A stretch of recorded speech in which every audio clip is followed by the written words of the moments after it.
Sebelumnya, perkenalkan anggota kelompok 6, yaitu Lulu Zahrotul Aini, Sri Nurdiana, Cantika Nurlaila, Haliza Fauzia, Malupi Steningrum, Siti Nadia Putri Maharani, Imelda Leticia Ros, dan Rahmelia Nur Salsabila. Pengertian visi. Menurut Ancok, visi merupakan suatu statement yang berisikan arahan yang jelas tentang apa yang akan diperbuat oleh perusahaan di masa yang akan datang.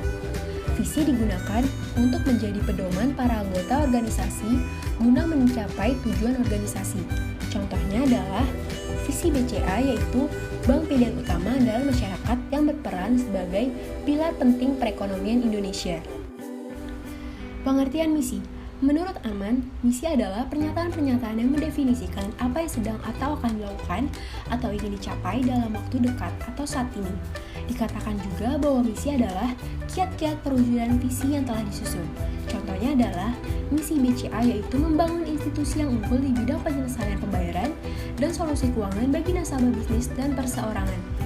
Memahami beragam kebutuhan nasabah dan memberikan layanan finansial yang tepat demi tercapainya kepuasan optimal bagi nasabah dan meningkatkan nilai franchise dan nilai stakeholder BCA. Kemudian ada pengertian tujuan. Tujuan merupakan penjabaran dari pernyataan misi. Oleh karena itu, tujuan adalah suatu yang akan dicapai atau dihasilkan dalam jangka waktu yang telah ditentukan. Contohnya adalah tujuan BCA, yaitu memberikan kepuasan kepada nasabah dengan mempermudah transaksi di mana saja dan kapan saja, dapat melalui MBCA, Klik BCA, dan ATM terdekat. Keunggulan kompetitif. Keunggulan bersaing atau keunggulan kompetitif didefinisikan sebagai suatu keadaan dalam memperoleh keuntungan rata-rata yang lebih tinggi daripada pesaingnya. Suatu perusahaan dikatakan mempunyai keunggulan bersaing jika memiliki sesuatu di atas pesaingnya dalam menarik konsumen dan mempertahankan diri atas kekuatan persaingan yang mencoba menekan perusahaan. Faktor-faktor yang mempengaruhi keunggulan kompetitif.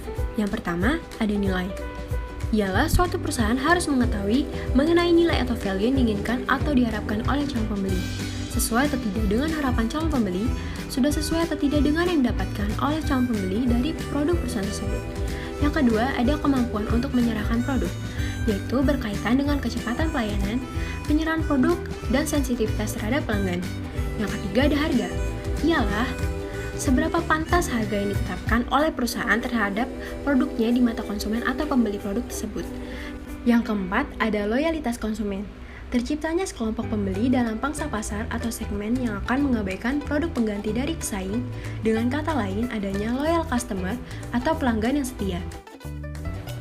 Contoh keunggulan kompetitif yang pertama ialah pada maskapai penerbangan AirAsia menawarkan harga penerbangan rute nasional dan internasional yang rendah atau murah, di mana harga penerbangan tersebut dapat dikatakan sangat berbeda dengan harga-harga yang biasanya ditawarkan oleh maskapai penerbangan lainnya yang biasanya jauh lebih mahal. Hal ini membuat maskapai penerbangan AirAsia mempunyai keunggulan dengan menawarkan harga penerbangan yang lebih murah, sehingga dapat bersaing dan lebih unggul dari perusahaan penerbangan lainnya. Yang kedua, ada perusahaan Astra International yang memiliki karakteristik kewirausahaan yang baik untuk menghadapi kesenjangan dalam tenaga kerja yang mereka hadapi, dengan cara merekrut fresh graduate dan lulusan universitas setiap tahunnya di Indonesia. Hal ini dilakukan untuk memenangkan persaingan dan memperoleh sumber manusia yang baik. Cara inilah yang membuat Astra International memiliki keunggulan kompetitif.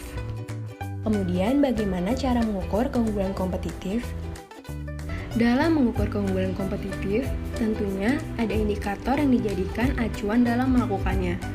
5 indikator itu ialah: yang pertama, keunikan produk. Sesuatu untuk membedakan suatu produk dengan produk lainnya agar mudah dikenali. Yang kedua, harga bersaing, menyesuaikan produknya dengan harga umum di pasaran. Yang ketiga, jarang dijumpai, keberadaan dalam pasar langka atau terbatas. Yang keempat, tidak mudah ditiru, produk tidak bisa ditiru persis atau secara sempurna. Yang kelima, tidak mudah diganti, tidak memiliki produk pengganti yang sama atau tidak bersifat substitusi. Kemudian, ada 2 alat ukur yang digunakan dalam mewujudkan keunggulan kompetitif, yaitu yang pertama, balance scorecard. Balance scorecard merupakan suatu metode untuk pengukuran dan penilaian kinerja suatu perusahaan dengan mengukur 4 perspektif, yaitu yang pertama, perspektif keuangan, yang kedua, perspektif konsumen, yang ketiga, perspektif proses bisnis internal, dan yang keempat, perspektif pembelajaran dan pertumbuhan. Lalu ada triple bottom line. Triple bottom line adalah konsep pengukuran kinerja suatu usaha dengan memperhatikan ukuran kinerja ekonomis berupa perolehan profit, ukuran kepedulian sosial, dan pelestarian lingkungan. Dengan pendekatan ini, pemilik usaha diharapkan mampu meningkatkan keuntungan secara optimal dengan memperhatikan kelestarian lingkungan dan mampu mensejahterakan masyarakat sekitar. Arti penting keunggulan kompetitif dalam meningkatkan daya saing organisasi. Inti dari manajemen strategis adalah memenangkan persaingan, mempelajari upaya organisasi untuk mampu mempunyai kinerja yang dapat mengungguli organisasi yang lain. Sedangkan konsep manajemen strategis yaitu untuk mencapai dan mempertahankan keunggulan kompetitif. Dengan kata lain, perusahaan mampu menciptakan keunggulan kompetitif di pasar yang tidak hanya unik bernilai, tetapi juga sulit ditiru para pesaing. Oleh sebab itu, memiliki dan menjaga keunggulan kompetitif sangat penting untuk keberhasilan jangka panjang dari suatu organisasi. Umumnya, sebuah perusahaan mampu untuk mempertahankan keunggulan kompetitif hanya untuk periode tertentu karena ditiru pesaing dan melemahnya keunggulan tersebut.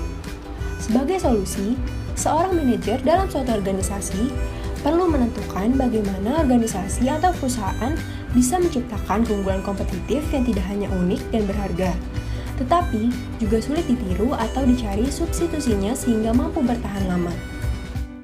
Manajer yang sukses akan memilih strategi yang memberikan organisasi keunggulan kompetitif yang paling menguntungkan, dan selanjutnya mempertahankan keuntungan tersebut dari waktu ke waktu.